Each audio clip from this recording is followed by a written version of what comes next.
today we will gonna tackle all about the ethnocentrism and relativism.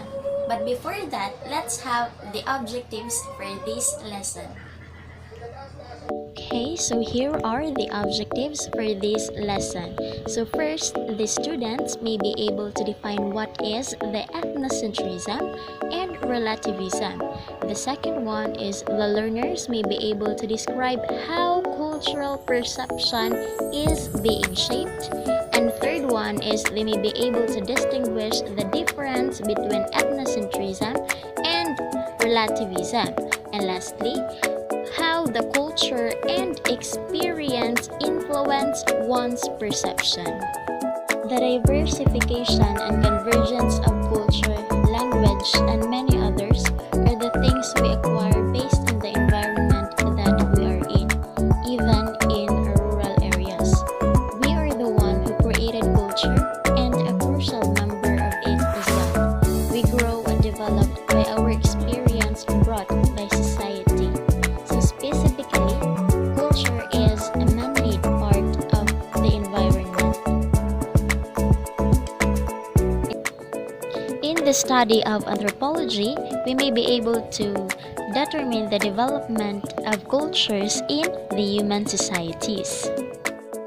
In the study of the anthropology, ethnocentric people are born in a particular culture that grow up observing the values and behaviors of the culture. We cannot deny the fact that culture do start in our home.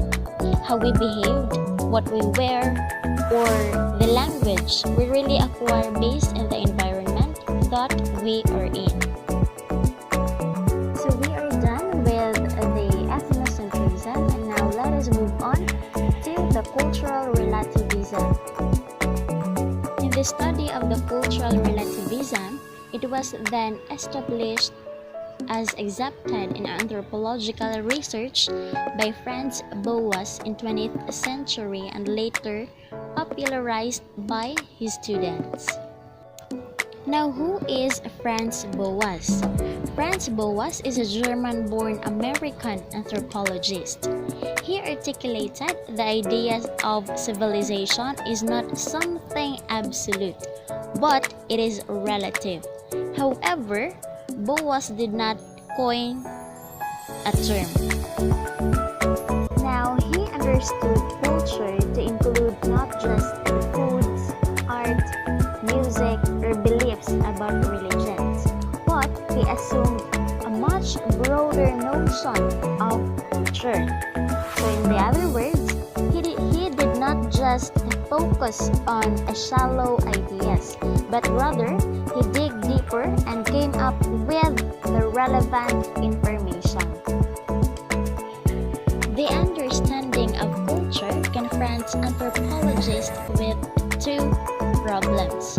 So first is how to escape the unconscious bonds of one's own culture, which inevitably bias our perceptions of and reactions to the world.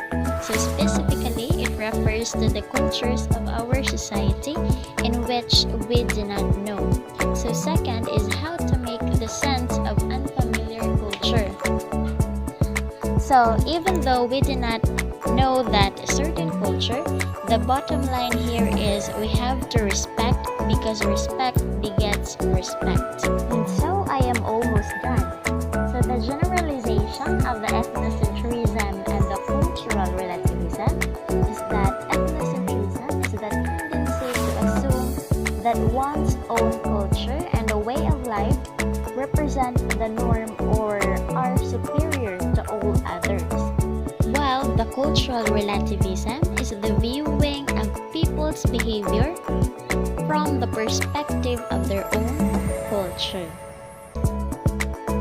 So that's all for my educational vlog about the ethnocentrism and the cultural relativism, and I hope you learned something from me. Bye!